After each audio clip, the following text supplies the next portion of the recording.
Okay, family. I'm feeling a little better. Um, the last video I made, or maybe it was the video before last, I noticed that when I gave the names and the disguises of the BOOGA-BOOGA gods, it didn't come out really clear. So hang on until the end of this video and I will show you the names. But for right now, I want to say thank you for being patient with me. I even got a really kind email today saying that someone entreated the universe for me so that I would feel better. And as I was yet reading it, I felt better. So, all elevations to the person who did that for me. And I don't want to say any names because I don't want to, impede on anyone's privacy. But for today, this may seem somewhat old, and it is, but I was kind of feeling like I probably shouldn't talk about this because I don't know the person. And believe it or not, when I talk about people, everyone who I talk about in the business, I know them. Well, I'll say 99% of the people who I speak about, I know them. And if I did it, I wouldn't speak on it. But anyway, I hear that a young lady drowned. Her name is Naya Rivera. And she drowned.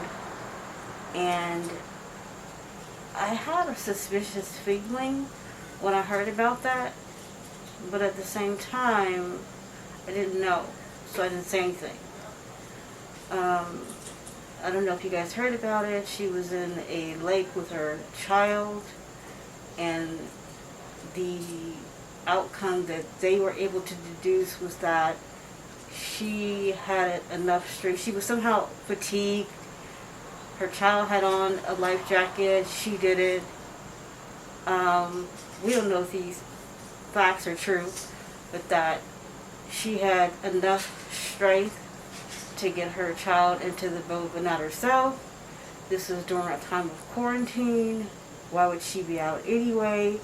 All these different circumstances are surrounding this young lady's death. Now, the word for river in Spanish is rio. However, Rivera is the feminine of river, which she died in. Okay, it was a man-made river, like something like that. And so I started to do a little research. And with the research that I did, I learned that she was on some show that had run for some time that I have absolutely no idea concerning. However, on that show, she was notorious for a song that she sang called If I Die Young. And it had something to do with the water in the song. The lyrics, I didn't write the lyrics down, but that was just something that I felt like I wanted to mention because it just didn't make sense that she wouldn't have on a life jacket regardless to if she could swim or not. Michael Phelps would wear a life jacket. You know, to my understanding, it's mandatory because the boating company can become liable. But anyway, that's just not a black woman thing. I don't know too many brown women who go out with their child on a boat with just the two of them. It just really didn't make sense to me. It just didn't. But anyway, speaking of Rio and Rivera, which is a language situation, and I'm always speaking to you all about language and how important it is to know language, particularly where English is involved, because English, if you will, both American and European, is a bastard language. Okay, so the language that is spoken in North America is not English. For official purposes, it's called American or American English. And in England, that is English for official purposes. Anyway, if you guys notice, the quality might be a little bit better to you. I've got a new camera, so hopefully the quality will be better to you. Anyway, speaking of languages, I went to, it's not a bodega, but a bodega is a store, a term that's usually used by Dominicans and people in New York, because there are so many cultures in New York. It's like, New York is like a melting pot for everyone, because even people who come to America from overseas and have plans to go to other parts of the country, you know, they're usually fatigued, exhausted when they get to New York, and some people just stop there and don't continue on. And then some people do have intentions of moving on. And I want to say this too before I forget. My brother was over my house some time ago, and I had my hair in a ponytail. And for the record, he and I have the same parents, so we have the same hair. I mean, nobody has the same anything, not even identical twins. But let's just say, for the most part, aesthetically, we have the same kind of hair. You couldn't look at it and say, oh, her hair is this, his hair is that. So for the most part, we have the same texture of hair. Of course, because he's a male, he wears it cut close, and me being a female, I don't. And he made some, I don't want to say comment, but he conveyed, that's better, he conveyed that I had nappy hair. Like, seriously, like, wow, I didn't, like, kind of, to the, not this verbatim, but I didn't realize your hair was that nappy kind of deal, right? I'm saying this is why I'm wearing my hair like this, because I love me, honey. I love me. I love my nappy hair.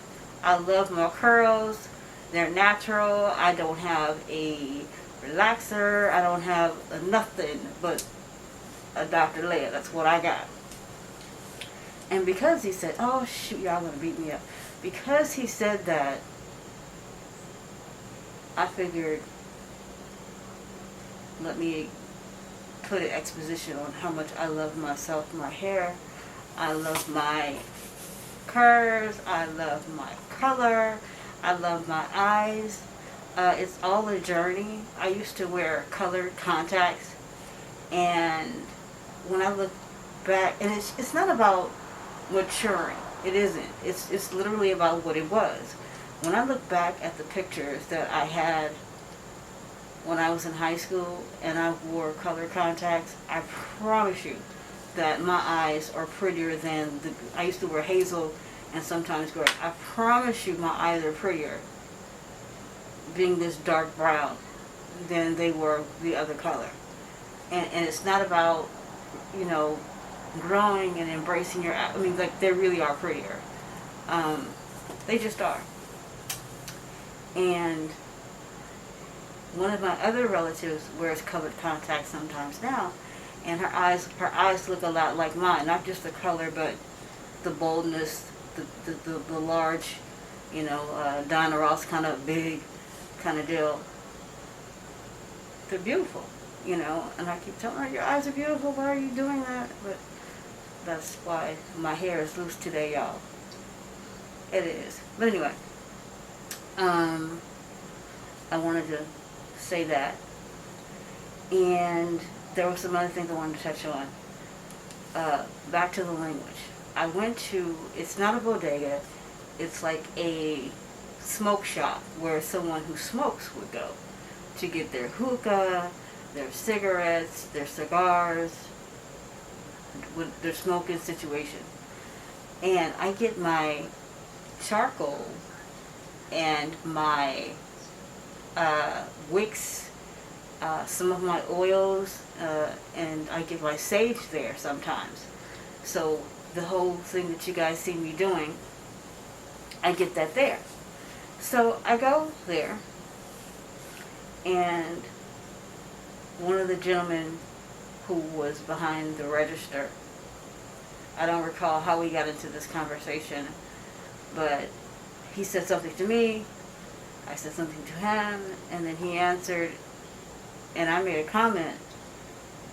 Actually, I asked him a question, I don't remember what it was, and his answer was a confusingly, he looked at me confusingly, and like majorly confused, and he answered and he said, "Oh no, I'm not superstitious," is what he answered. "I'm not superstitious," he said. I said, "What?" Because the question that I asked him had absolutely nothing to do with anything supernatural. So when he said that he wasn't superstitious, y'all know me, right? I said, quickly I retorted quickly, and I asked, "Are you atheist?" He goes, no, hell no, I'm not atheist." I said, "Do you believe in God? Do you believe in, a higher power?" And he said, "Yes." I said, "Well, then you're superstitious." He said, "What?"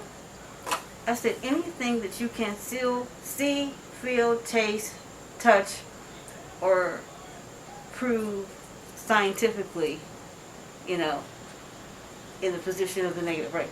Anything you can't, that's superstitious.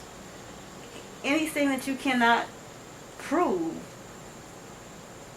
that is not a form of superstition. It is literally superstition." Okay, so I'm saying that to segue into the way in which we look at God as a culture. And the sad thing about it is that African Americans and any brown people who have a history of slavery, people who come from Central America, like Guatemala, who come from Latin America, Cuba, the islands, Panama, Bahamas, Haiti, Europe, any brown person who has a lineage of slavery, we unfortunately do not have culture. We don't have a culture. Well, let me say it this way. We have a culture, but we don't know what it is. Okay? So whatever it is that we do, if we fry chicken on New Year's and make black-eyed peas, or do whatever it is we do on whatever day or whatever time, open up Christmas gifts, like one gift on Christmas Eve, whatever it may be, that is not our culture. We don't have a culture. Our culture was taken from us before we got off the boat. We don't have a culture. Hip-hop is not our culture. It's something that we do, or a generation does for whatever reason. That's not a culture. Just isn't. We don't have a culture. It was taken from us along with our language. This is important because bringing in the fact that American English is a bastard language that borrowed from all different languages. We have a language, but we don't know what it is. So I say this because we have been taught to believe in one God. Now, when I told you all about the BOOGA-BOOGA gods and the 7 African powers and what the saints' names were that disguised these BOOGA-BOOGA gods. 7 is the number of completion. But of these 7 BOOGA-BOOGA gods, there is one god that all of those 7 gods come from. Okay. Now, I'm not going to tell you ever what that name is, because I don't want you to worship that god or that name, because the 7 African powers are just that. They are powers. They are an energy force. Okay, it's not a person, it's not a thing. It's an energy force that comes from the universe that emits this energy force when we need it. Okay? And it would be negligible for me, or negligent for me, to tell you what that name is. Just know that it's there, because the true universal God doesn't even have a name. Okay? Names are something that human beings, if you will, came up with, because names became important because of the fact that, and this is written about thoroughly in the book that Gregory and I did called Black or White, available at blackorwhite.me. Anyway,